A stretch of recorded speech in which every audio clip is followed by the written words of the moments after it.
tarde.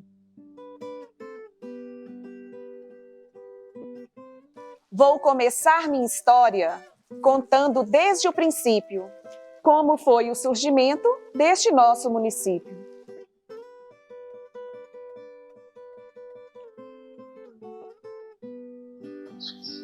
La Sância era ponto de parada de tropeiros, porque era um lugar bem plano, próximo à região lá do córrego, hoje chamado Córrego São Gonçalo, que na época era chamado de Córrego Maria Grande. Foi o local onde os tropeiros escolheram para fazer o poço, dar água para o gado. Como era um lugar bem amplo, né? Dava para eles pararem, descansarem. Segundo reza a lenda, um dia um dos tropeiros andando lá pela região encontrou numa moita de tabocas uma imagem. Pegou essa imagenzinha e levou para o rancho. A imagem desapareceu do rancho. Ele levou durante uns 2 ou 3 dias.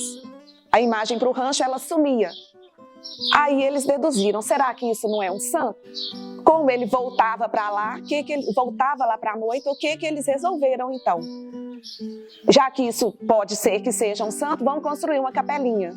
Construíram uma capela, né? E colocaram um santo lá.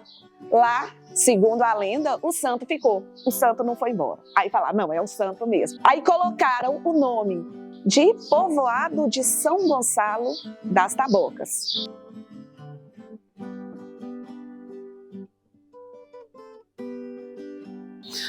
A igreja de São Gonçalo, ela é situada dentro do muro, onde era o cemitério. Ela devia ter mais ou menos uma média de 6 metros, de 5 a 6 metros de largura. E tinha um vão bem grande, que era onde o pessoal reunia e para rezar e tudo. A parte do altar era mais alta um pouco, aí era cimentado, né? E o altar era muito bem feito. A parte onde o pessoal ficava, essa média mais ou menos de 15 a 20 metros de comprimento por 5 a 6 de largura, era soalho. Na frente, dentro da igreja, na frente, mas por dentro, tinha o coreto, onde o pessoal cantava. E mais na frente, pelo lado de fora, tinha os esteios de aroeira lavrado, muito bem lavrado, de quina viva, mais ou menos de 20 por 20. Que lá em cima tinha colocado o sino, como se fosse uma torre, mas era aberto. Os 4 esteios e lá em cima o sino colocado. Já fui à missa, São Gonçalo. Minha mãe é muito católica, né? Nós íamos tudo para lá, padre lá. Era mais de 100 anos, tinha um cemitério lá, né? Eu já fui em missa lá, tinha um jatobá lá, que tinha um pessoal que punha uns negócios para vender ali debaixo daquele pé de jatobá, ficava cheio de gente. Era muito bom lá, viu? A gente gostava demais de ir lá na igreja lá. Tem a minha avó, né? Ela relatava para a gente muito na questão da igreja de São Gonçalo. E lá ela falava com a gente sim, que São Gonçalo, ele era um santo protetor das mulheres gestantes. Teve época de fazer promessa com São Gonçalo, né, para a criança nascer saudável, né, que Nossa Senhora, São Gonçalo ajudasse para não ter problema nenhum no parto, que eles vinham aí cumprir a promessa. Então eles vinham aí para cumprir a promessa, ganhava a criança, aí depois vinha para cumprir a promessa na igreja de São Gonçalo.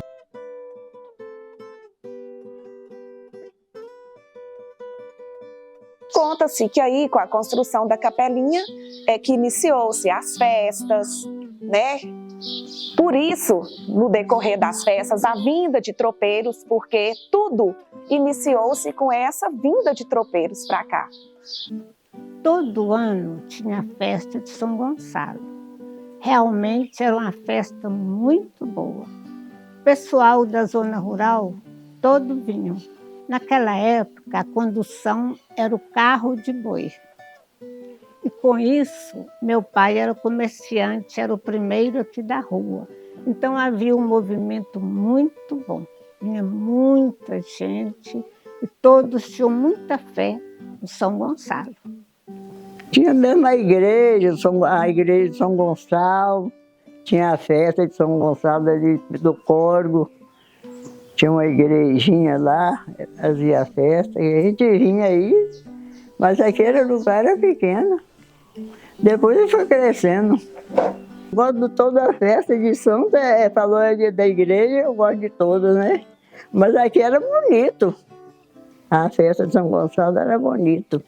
A gente descia a linha, o trem que era a fazenda na beira da linha. Então, o caminho era a linha, a gente ia pela linha, né? pela linha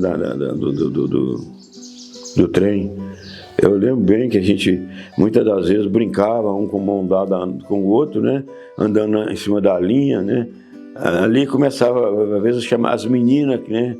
Ali de mão dada começava um namoro, isso me marcou também, né? Começava um namoro, brincando, né? De mão dada andando na linha para descer, né? Mas eu lembro bem da festa de São Gonçalo. A igreja estava de pé ainda, né? Depois acho que os donos lá derrubaram tudo. E aí veio a questão, né, dos tempos, né?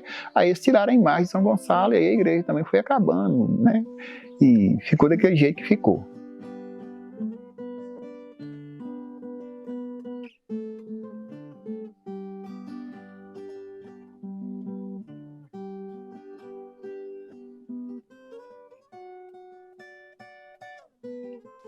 Não era só de festança que o povo daqui vivia. O progresso nesse tempo já por aqui surgia. Pouco a pouco o povoado já se desenvolvia. Com a estrada de ferro chegando à localidade, o pequeno povoado tomou rumos de cidade. Com o crescimento do povoado, aí já passou-se a uma outra fase da história, né, que já foi a chegada, a expansão da estrada de ferro, já tentando trazer o progresso aqui para o norte. O prolongamento desse ramal ferroviário, para nós aqui, chegou em 1907. Aqui, logo direto aqui, à minha direita, tinha um hotel que era escrito Hotel da Estação Ponto de Refeição. E logo ali tinha uma padaria que funcionou muitos anos, inclusive eu trabalhei lá muitos anos. Logo dos primeiros pão que eu fiz, ela falou: Joaquim, seu pão ficou tão bonito. Tem um pessoal fazendo a ponte de São Gonçalo, que é muito necessário para nós aqui. Pega essa cesta de pão e leva lá, divide. Quem quiser pagar, você recebe. Quem não quiser, você deixa de graça. E logo que eu cheguei lá, eu fiz a observação que tinha 4 Manuel trabalhando. Um deles era meu pai. E aí, quando eu voltei, ela falou: você não trouxe dinheiro nenhum? Eu falei: não trouxe nada não. Logo que eu falei que para quem não tivesse dinheiro não ia pagar, aí ninguém pagou. Trouxe só a cesta vazia.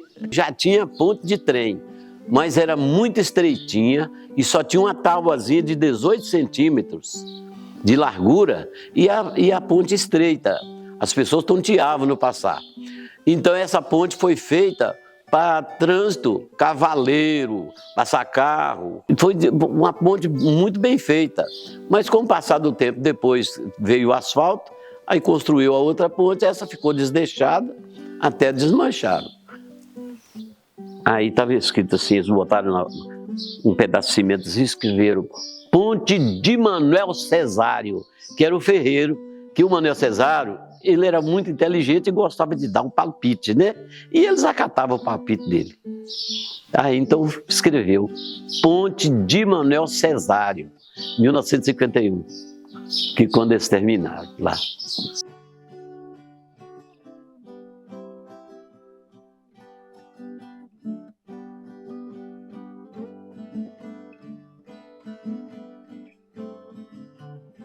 Que tinha uma linha, essa aqui principal, e tinha outra linha, 3 linhas. Essa linha daqui, a terceira aqui é do curral de embarque de boi. A outra linha daqui para desviar vagões para estacionar, para carga e descarga. Mas a linha principal é essa aqui. Porque naquela época não tinha outro transporte, era só ferroviário, não tinha outro transporte. Eu cheguei até a trabalhar como trabalhador, Eu cheguei até a trabalhar com a máquina, trabalhar no tempo da máquina a fogo. Então eu cansei ainda. E tinha máquina a vapor, mas chamava vaporosa, né? Maria Fumaça. Já apelidaram, por tanta coisa que eu tinha, né? Ainda consegui alcançar uns 3 anos, mas ainda peguei.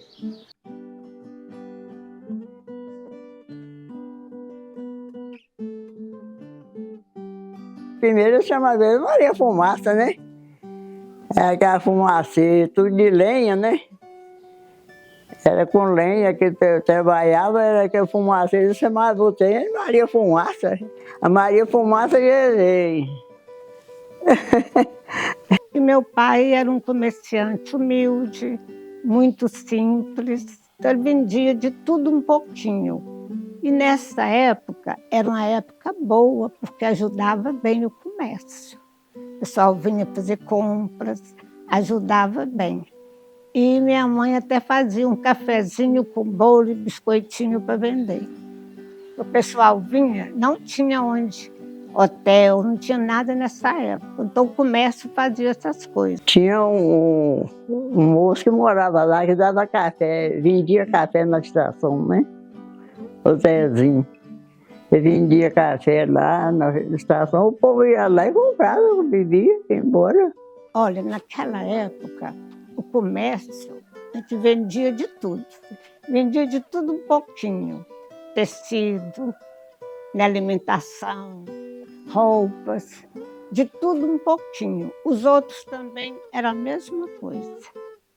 E tinha muito, comprava muito, tinha a produção da zona rural, que vinha a farinha, vinha também a pesca, naquela época muito peixe, que era uma maravilha, tinha a pesca, a produção milho, algodão, tudo isso ajudava o comércio. Meu pai comprava mesmo algodão para fornecer aqui os Pereira Diniz em Curvelo.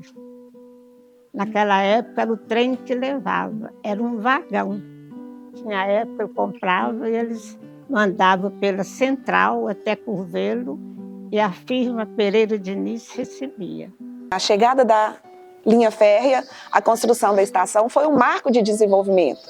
Muita coisa se desenvolveu aqui ao redor da estação. O comércio se desenvolveu aqui, né? Desde o pequeno produtor de pudim, o pequeno produtor de pastel para vender o café da estação, né? Então o comércio teve um desenvolvimento. E aqui passava o trem com o carro de correio, tinha o carro de segunda que falavam, né? E o carro de primeira. Antes da estação, tinha uma cerca separando o terreno da central para o nosso. Então, ali as pessoas vendiam frutas, um pastelzinho, um biscoitinho. Já tinha as pessoas que iam todos os dias vender essas coisinhas. Meu pai mesmo vendia muito peixe, levava tudo para a estação e a estação que encaminhava. Peixe no rio a água era cristalina, você viu o peixe, né? Você viu o peixe assim, o cardume de surubim, cardume de dourado. Eu cheguei a ver isso muito. A água era cristalina, né? Surubim grande. Eu conheci surubim de mais de 80 quilos. Curumatá enormes. Nós somos criadas no tempo que existia muito peixe. Meu pai comprava e vendia o peixe. Aqui era tudo, né? Porque as pessoas faziam despacho de encomendas, os comerciantes. Vinham os viajantes, vendia para os comerciantes aqui, era tudo vindo pela Central do Brasil. Na Central, lá na estação, lá tem uma parte que era um armazém que recebia e guardava. Aí o pessoal vinha, inclusive que vinha gente de tudo quanto é lugar também, trazendo as coisas, com peixe, foi tudo despachado pela Central do Brasil. Despachava, né? O peixe, muitas das vezes, porque não tinha geladeira, o pescador pegava, se ele pegasse um peixe aí de 40, 50 quilos, ele deixava ele amarrado dentro da água, para ele ficar vivo. E quando ele deixava para tirar o peixe, uma hora antes do trem chegar, para poder coincidir dele chegar com ele fresquinho, né? Aí dava tempo ele ir fresco para Pirapora. Né? Tinha uns embarques de boi, que o boi era embarcado no trem de ferro, na carruagem. Era, no dia de embarque era uma verdadeira brincadeira, todo mundo ia lá para as beiras do curral para ver o boi batendo, brigando lá com o cara que empurrava o boi para dentro do carro, né? Aquilo era divertido, né? Isso me marcou bem na época que a gente, quando dava o horário do trem, tinha que preparar, tomar banho, correr para poder ver o trem, que se perdesse o trem era um dia que era ruim para a gente. Então, isso era muito... marcou bem. A distração do povo era na hora que vinha o expresso, ir lá para a estação para fazer o footing. Passei a andar do pé, né?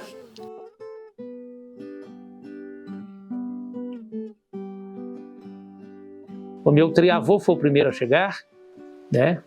A minha avó, que é a neta dele, se casou com José Soares Dias, que veio pequenininho dessa região lá, de Vespasiano, Confins, Pedro Leopoldo, daquela região ali, né? E meu avô se tornou o primeiro prefeito de La Sança e foi o grande motor da emancipação da cidade. La Sança era um vilarejo com o nome de São Gonçalo das Tabocas. Aí depois adquiriu o nome de La Sança, que na realidade não era o nome do vilarejo. É o sobrenome de um funcionário da Rede Ferroviária Federal, que colocava o nome de funcionários, ou de chefes de grupamentos, né, nas cidades, Beltrão, Contria, isso é tudo sobrenome.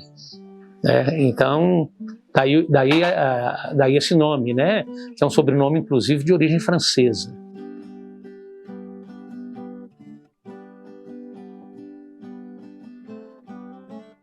E foi verdade mesmo. Aqui na Santos tinha um nome da rua aqui de primeiro, chama Rua da Faca, do Facão e do Tiro. Onde você mata, aqui você não podia facilitar antigamente. Não. Rua da Faca é onde matava com faca. O do Facão é no Facão, e do Tiro é a Rua do Tiro, que é lá em cima. Eu mesmo presenciei 2 pessoas batendo faca aí. Um chamava João Velho e o outro chamava Mané, o povo chamava ele Emanuel, o povo chamava ele Mané Cinza. E eu vi esses 2 se juntaram lá, marcaram. Tinha uma árvore muito grande lá, no princípio da rua, e eles marcaram de encontrar debaixo dessa árvore. E um com uma curvelana, faca curvelana desse tamanho, e outro com cacete. E eles bateram ali, eu sei que eu fiquei lá olhando isso uma meia hora. E um metia o pau, o outro rebatia com a faca, o outro metia a faca, o outro rebatia com o pau, até que lá uma hora um furou o outro debaixo do braço. A hora que ele furou debaixo do braço, o outro fraquejou, o pau também acertou. Então foi uma facada e uma cacetada, tudo numa hora só. E aí chegou um soldado que tinha aqui, pretão, sabe? Amigo de todo mundo, mas muito respeitado, chamava Basileu. Bigode desse tamanho, bigodão, e falou com eles, lembro até o tom da voz do Basileu. Para com isso, senão você é obrigado a dar um tiro de cada um. Aí eles pararam. Se vocês quiserem ir embora, pode ir. Senão eu vou prender todos os 2. Aí eles foram embora, um para um lado, outro por outro. Um com sangue merejando por riba da orelha e o outro com um furo debaixo do braço.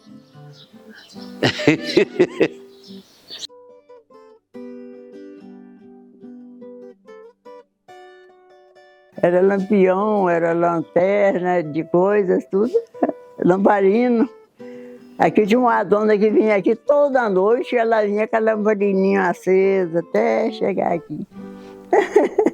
Foi embora também, acendia a lamparininha e ia embora. No escuro. Era feio. O querosene aqui, ó. Aqui é a tampa. Enchia aqui de querosene. É, aqui acendia aqui a luzinha acesa para ir afora.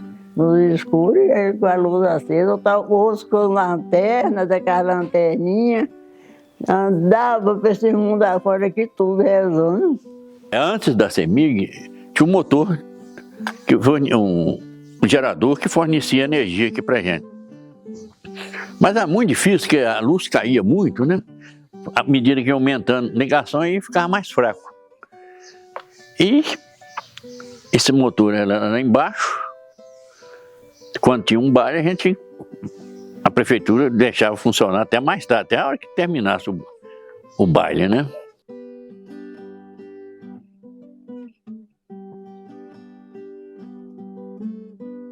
Isso aqui, ó, é o telégrafo. Era o único meio de comunicação que nós tínhamos na época, através do código Morse. E tinha uma rede de telégrafo com os fios, e ele subia de Pirapora até Belo Horizonte. E o funcionário da rede ferroviária que dava manutenção. Então tem uma roda aqui, uma fita que saía daqui de baixo, ela passava aqui, e quando o agente de estação fazia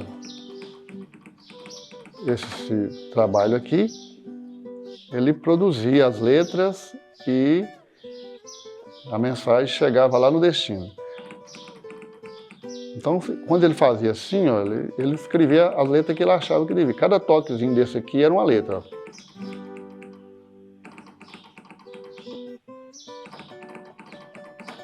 E assim ele comunicava.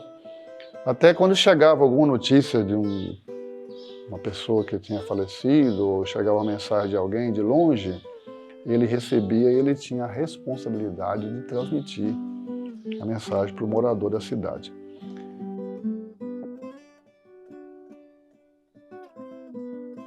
A energia elétrica chegou, acho que em 77. Foi na inauguração, foi com meu pai, foi uma festa muito boa da cidade. Engraçado que eu era juiz de paz na época e eles deram 5 padrões de luz aqui. 5 pessoas iam ter as primeiras ligações. E eu, como juiz de paz, o prefeito, né, me deu uma preferência. Foi por isso que eu fiquei lá com a televisão a noite toda, porque todo mundo com a luz, né, ali, eu com luz ligada dentro de casa, porque a luz na rua teve. Agora, eu, dentro de casa, eu fui um dos dos beneficiados, né. Eu me lembro bem que eu tinha uma televisão, e no começo, porque ela era bar, eu não tinha uma mercearia, bar. Eu tinha uma televisão, na inauguração da energia aqui em Laçãs, a minha televisãozinha ficou ligada a noite toda e a porta cheia de gente vindo. Foi a primeira televisão que eu vi assim na cidade, foi a minha, né, daqui miudinha. Eu punha na prateleira lá e o pessoal ficou a noite toda cheio de gente na porta para ver, né, para ver a televisão.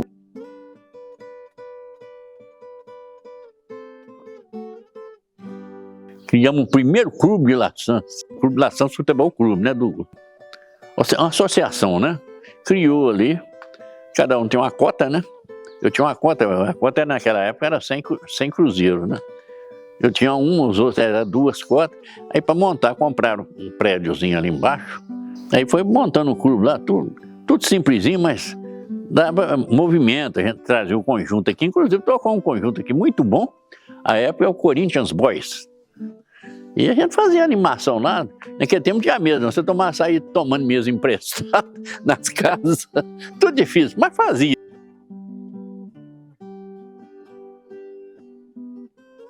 Comecei a namorar aqui nessa estação.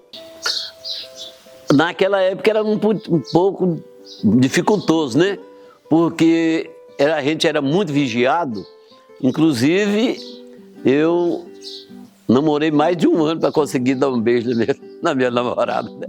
No dia que eu dei dela o primeiro beijo, foi furtado, quase que ela cai, né? De choque. Tinha que namorar, mas era longe, né? Os pais não aceitavam a gente nem encostar perto. E hoje eu fico pensando assim, né, gente, podia tanto ter igreja em São Gonçalo lá, né? Mas não tem, acabou. Mas é muito bom, né, essas coisas acontecer e a gente segurar o patrimônio que tem, né? Porque tem um patrimônio histórico da cidade, né? Tá conservado, tem lá o Carlos Chaga lá, né? Então bonitinho, você chega lá dentro, tá todas as coisas lá que Carlos Chaga trabalhava, né? Ainda tem um lugarzinho dos cobaias lá, né? As casinhas lá, né? Aquilo é muito interessante, né? Eu acho que é viável pra gente, né? Fazer uma cultura dessa e a melhorar.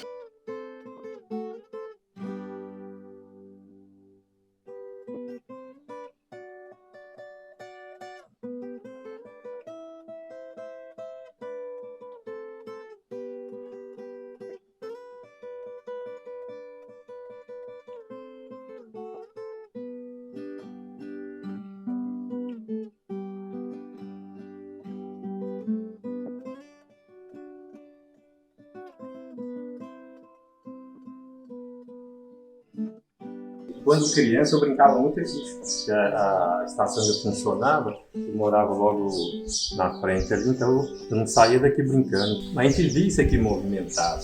Aí com o tempo eu fui vendo, abandonado, caindo, você vê perdendo a identidade do local, né? E até então eu não entendia isso. Mas via perdendo, assim, via isso aqui abandonado. Aí surgiu a oportunidade, eu estava na prefeitura trabalhando e que o pessoal acordou para isso, para resgatar a história da população. Isso não é apenas uma função, é a história do povo. Inclusive deu muito trabalho porque estava muito deteriorada, exigiu que toda a madeira fosse uma madeira nobre, porque toda a madeira da estação, a maior parte dela era de aroeira e pinho de vigo. E a gente não conseguiu pinho de vigo, que era uma madeira que vinha do exterior antigamente, que hoje acho que nem existe mais. Aqui tem peças que, se alguém vê elas aqui hoje, não acredita como que foi feito. Por exemplo, essa peça de aroeira de baixo foi colocada por nós. Só que o que acontece? Para mim colocar ela, tinha que levantar a estação. E como que eu levantava ela? Através de macacos hidráulicos, eu não tenho outra técnica, de macaco hidráulico, um de um lado do outro. Quando nós começamos a levantar ela começou a abrir. Aí foi quando surgiu a ideia de amarrar ela com cabo de aço. Igual aqui tem a amostra aqui, tem outras ali maior, tem a amostra aqui. Ela é travada daqui até na porta, daqui até na outra porta, é travada em cima. A gente não consegue fazer 100%, mas aproximamos bem, graças a Deus. Aproximou o máximo que deu para ser aproximado, porque, na verdade, quem conheceu ela do jeito que ela estava quando pegou para fazer o restauro, achava que não tinha mais o que recuperar. Estava bem deteriorado mesmo, madeira podre, sem o telhado, o madeiramento do telhado todo podre, como ele mesmo disse, o Antônio disse, era pinho de viga, se eu não me engano é uma madeira francesa. A telha original dela é de Marselha, a telha francesa é fabricada em Marselha, só que como foi destelhado, essa telha o pessoal acabou pegando, carregando. E uma história até legal dessa função, já não é da parte nossa, é que quando ela foi construída mesmo, o pessoal, todo mundo acha que ela foi construída todos, os dois blocos de uma vez. Ela foi feita uma parte, se eu não me engano foi esse lado aqui da bilheteria primeiro, e depois que foi feito esse outro lado, que é, como pode ver, ele constatou aqui, quando estava fazendo o restauro, ela tem um desnível no telhado. O pessoal não vai perceber, mas essa daqui é mais baixo 10 centímetros, porque foi construído esse bloco de lá. Tem uma foto que, se vocês precisarem, vocês vão ver. Dá para ver que essa parte que nem está coberta, tem o bloco de lá coberto e o bloco de cá, depois que se encontrou os dois blocos, os dois pavilhão. Então, mas isso é da época mesmo que ela estava em construção, né?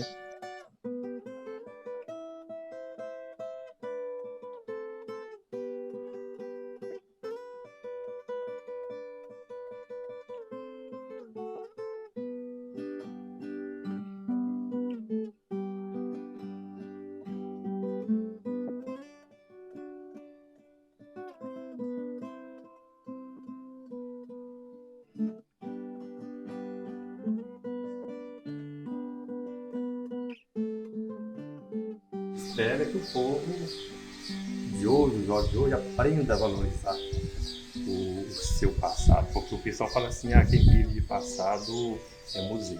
Mas se não tiver passado, não existe presente.